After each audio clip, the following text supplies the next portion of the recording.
Hello everyone, my name is Diksha Jaykar. आप देख रहे हैं English with Diksha YouTube channel.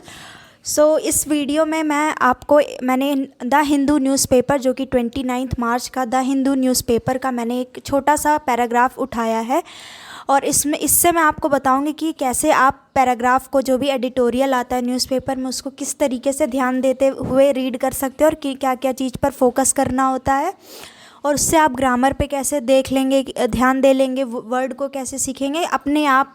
और इससे क्या होगा कि जो एग्ज़ाम की प्रिपरेशन कर रहे हैं, जो कॉम्प्रिहेंशन आता है रीडिंग, वो भी उससे ही हो जाएगी।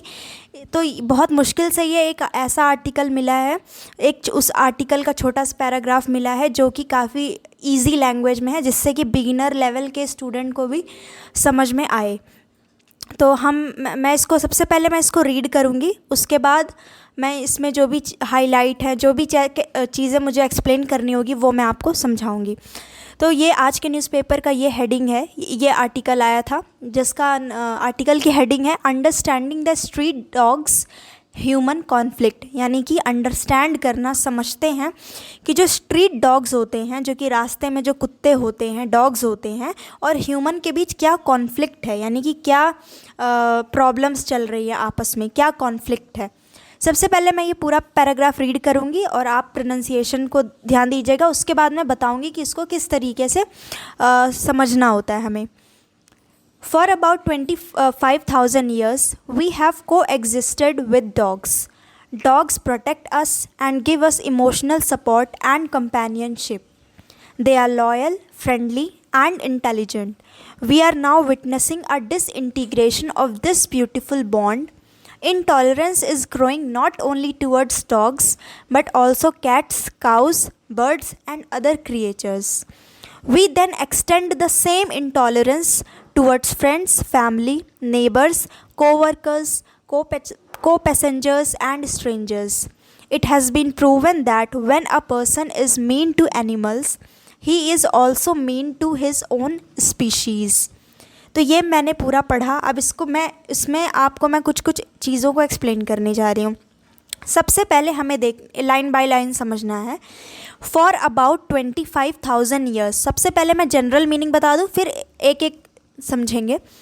फॉर अबाउट 25,000 ईयर्स बोला जा रहा है कि लगभग 25,000 साल तक वी हैव को एग्जिस्टेड विद डॉग्स, यानी हम डॉग के साथ एक साथ मिलजुल कर रहे हैं।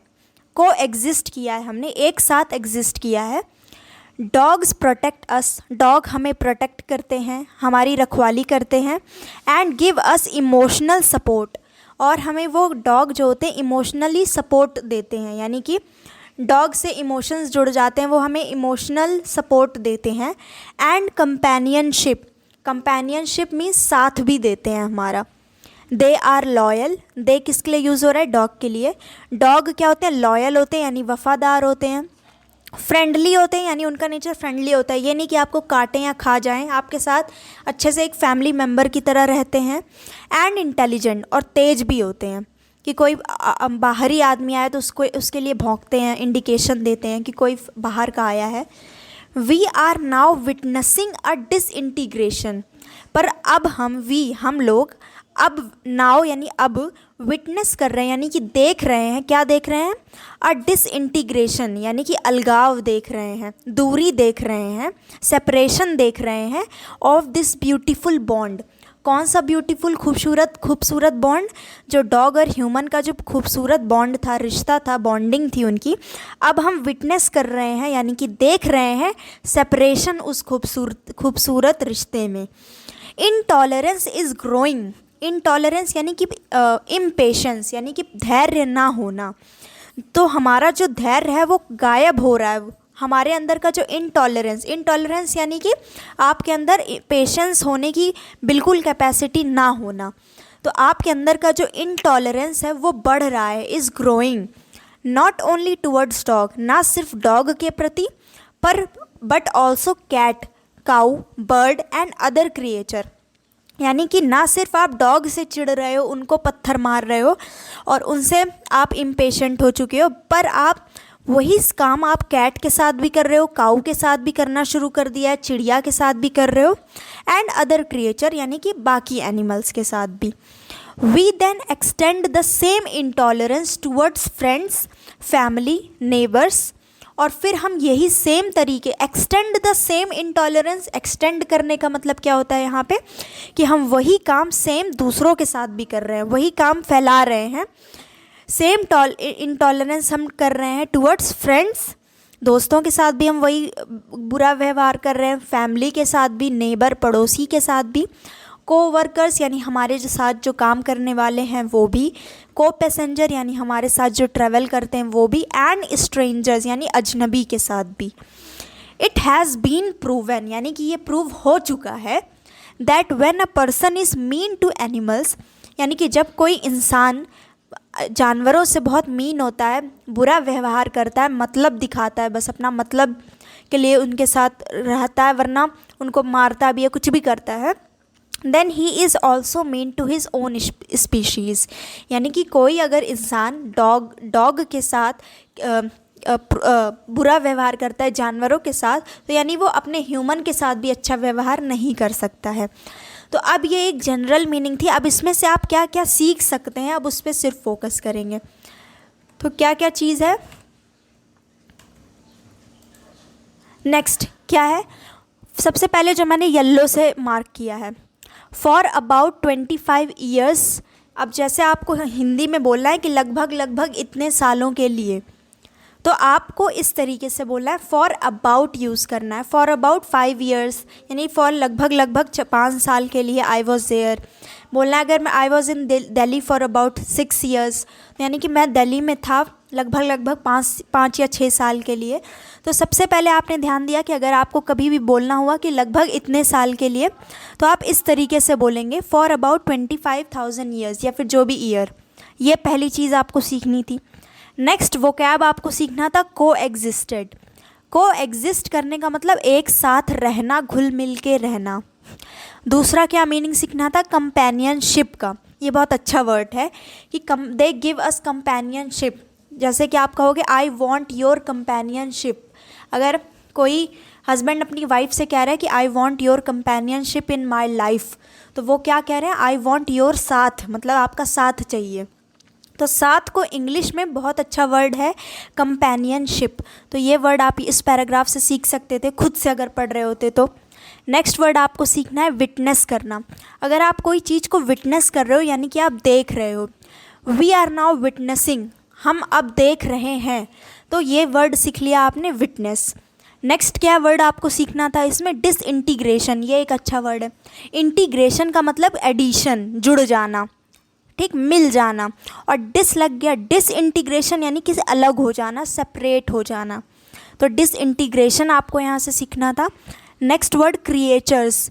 क्रिएचर का मतलब होता है एनिमल, यानी कि और जानवर। क्रिएचर मतलब सब आ गए, डॉग, काऊ, कैट, बफेलो, कुछ हर टाइप के क्रिएचर आ गए, हर टाइप के एनिमल आ गए, क्रिएचर सीखना था।